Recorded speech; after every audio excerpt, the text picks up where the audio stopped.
Sudarlun, harga eceran tertinggi minyak goreng sejak 19 Januari 2022 sudah disesuaikan oleh pemerintah, yakni Rp14.000 per liter. Bahkan sekarang ada kebijakan baru mulai 1 Februari 2022 harga minyak goreng akan semakin murah.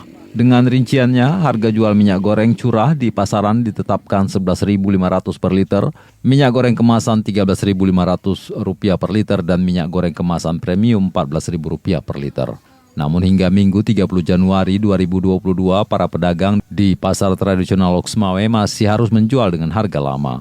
Seperti M. Mahdi, seorang penjual kelontong di Loksmawe, ia terpaksa menjual minyak goreng curah dengan harga Rp20.000 per kilogram.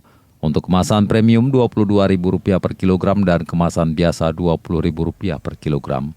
Hal itu karena saat pedagang membeli dari pihak pemasok minyak goreng masih dengan harga tinggi. Dari Loksmawe, Saiful Bahri, Serambion TV.